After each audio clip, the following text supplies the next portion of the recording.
Bom, boa noite a todos. Meu nome é Larissa Souza Oliveira. Como parte dos requisitos para a obtenção de título de biólogo, venho por meio deste apresentar o trabalho Avaliação do potencial carcinogênico do café em células somáticas de Drosophila melanogaster. Bom, o café é uma das espécies vegetais mais comercializadas no mercado, nacional e internacional. Foi introduzido no Brasil em 1727 e um dos componentes principais é a cafeína, embora existem outros componentes quase não mencionados que exercem fundamental papel nas características ativas da substância, né? O grande problema é que, mesmo sendo apreciado pela população, o café, quando consumido em excesso e dependendo da concentração e condição de saúde do indivíduo, ela pode levar a riscos como taquicardia, né, palpitações, problemas associados à deficiência de sono, nós caracterizamos como insônia, ansiedade, tremores, dores de cabeça e náuseas, né? Bom, um pouco sobre a drosófila, na qual vai ser modelo animal de estudo para avaliar o efeito carcinogênico do café. A drosófila é conhecida no âmbito popular como mosca da fruta, né? Ela apresenta aí homologia de 75% de doenças relacionadas com os seres humanos e uma das características fundamentais é que o mecanismo de reparo do DNA, quando comparado ao ser humano, apresenta homologia de 85%. Então, é um excelente organismo modelo usado para extrapolar aí os resultados obtidos em modelos animais para seres humanos, né? Bom, para avaliar o efeito carcinogênico do café, nós utilizamos aí o teste, né, WTS, que é um teste para detecção de tumor epitelial em Drosophila melanogaster, e para esse teste é utilizado a linhagem Multipling-Hare e a linhagem WTS. A linhagem Multipling-Hare é mantida em homozigose recessiva MWH em uma região mais distal do centrômero, né? Essa linhagem ela é utilizada apenas para criar um estado heterozigótico para a linhagem WTS. Mas, a título de curiosidade, quando ela está em MWH e MWH, nós observamos pelos múltiplos nas células, o que difere do fenótipo selvagem. A linhagem VARTS, conhecida como gene VARTS, né, é um gene supressor de tumor. Esse gene supressor de tumor, ele controla o ciclo celular, impedindo a manifestação de células com características cancerígenas, né? Esse alelo da APTS ele é mantido em hemizigose pela presença do balanceador cromossomo TM3SBU, e o interessante é que esse gene VARTS, ele apresenta uma certa homologia com LATS1, que é um gene associado à supressão de tumor ovariano em tecidos humanos, né? Então, é localizado no cromossomo 3 e é um teste aí utilizado para detectar possíveis carcinógenos. Um grande número de trabalhos na literatura utilizam o teste para verificar se o composto ele é capaz ou não de causar danos no material genético. O teste para detecção de tumor epitelial em Drosophila melanogaster, então, ele faz uso dessas duas linhagens, e ao cruzar machos Multipling-Hare com fêmeas virgens da linhagem WTS, através da segregação cromossômica, nós temos, então, uma prole chamada transheterozigoto marcado, partindo da premissa que nós temos heterozigose para os dois marcadores, e a heterozigoto balanceado, haja vista que nós temos heterozigose apenas para o marcador MWH. No teste da WTS, nós só analisamos a transheterozigoto marcado, haja visto que só ela possui o WTS. Muito bem, nós temos aqui o alelo da WTS que não suprime tumor. Esse, que representa o seu selvagem, ele suprime.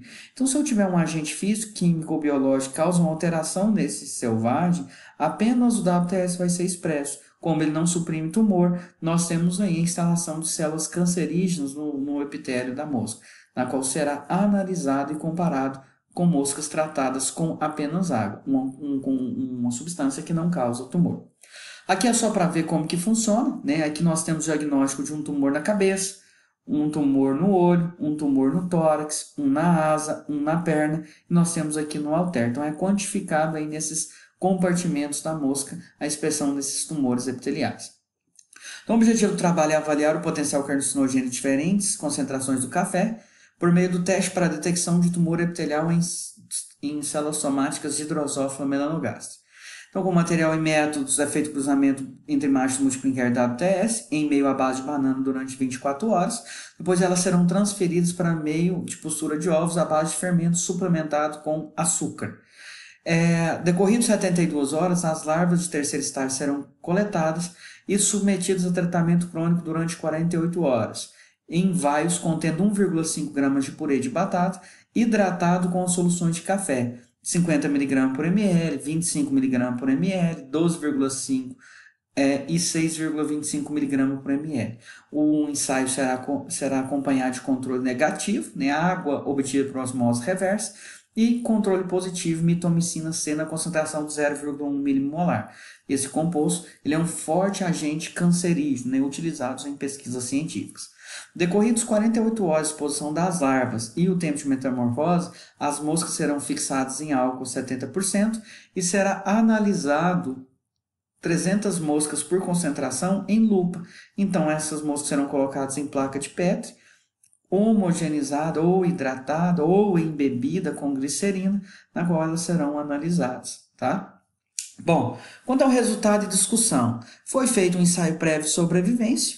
No ensaio prévio de sobrevivência, nós temos aí a concentração em miligramas por ml, e nessa concentração avaliamos a concentração de 25 miligramas por ml, que representa a concentração indicada pelo fabricante, duas concentrações caindo pela metade daquela indicada, que é 25 mg por ml, uma concentração de 50%, que é uma vez mais o que é recomendado pelo fabricante, e uma concentração de 100 mg por ml, na qual aqui nós verificamos a frequência aí de problemas associados a efeitos cancerígenos em soluções de café muito concentradas, também utilizadas pela população. Então, a única concentração capaz de induzir aí, efeito tóxico foi a concentração de 100 mg por ml. Aqui nós temos, então, o diagnóstico de tumor epitelial. Então, foi analisado nos olhos, cabeça, asas, corpo, pernas, halter, e aqui nós temos diagnóstico total. Os asteriscos indicam aí diferença estatisticamente significativa quando comparado a moscas tratadas com controle negativo, que é a água, né? Então, como apresentado na tabela, a única concentração de café capaz de causar efeito carcinogênico foi a 100 mg por ml, aquela concentração que estima 2 vezes aquela recomendada pelo fabricante, né? Que são aquelas pessoas que usam café muito forte, por assim dizer. Então, deu 71 tumor epitelial quando comparado a 36 causado aí pelo controle negativo. Então, muitos podem perguntar, a água ela causa tumor? Não, na verdade aqui são alterações espontâneas que podem acontecer, e partindo da premissa que Drosophila melanogaster é suscetível a essas alterações espontâneas, é sensível, então isso pode acontecer. O controle positivo respondeu fielmente ao teste, sendo observado aí em apenas 130 moscas tratadas com mitomicina C, 473 tumor epitelial. Bom, na literatura, vários trabalhos têm demonstrado aí alguns componentes presentes no café sendo capazes aí de causar essas alterações do material genético, né? Então, a cafeína, a trigolenina, metais de transição, quercetina e o aumento na produção de peróxido de hidrogênio, principalmente para o processo de torreamento, causando aí essas alterações do material genético.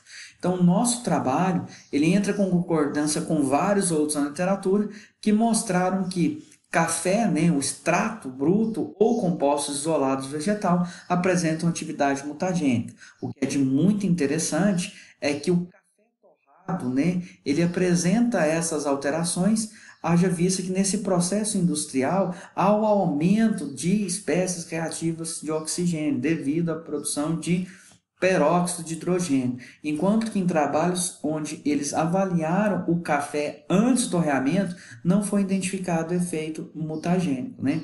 Então é muito importante aí essas informações, partindo da premissa que o homem faz a utilização. Larissa, eu vou colocar aqui esqueci de colocar, no próximo slide, assim, falar que a conclusão do seu trabalho é que nessas condições experimentais, nesse organismo modelo testado e nessas concentrações, a concentração de 100 mg por ml de café foi capaz de causar efeito carcinogênico. Mais estudos devem ser feitos com outros organismos modelos, visando assegurar a alimentação humana por meio desses produtos, né? Significa que se deu em Drosophila vai dar em ser humano? Não, mas pode acontecer. certo?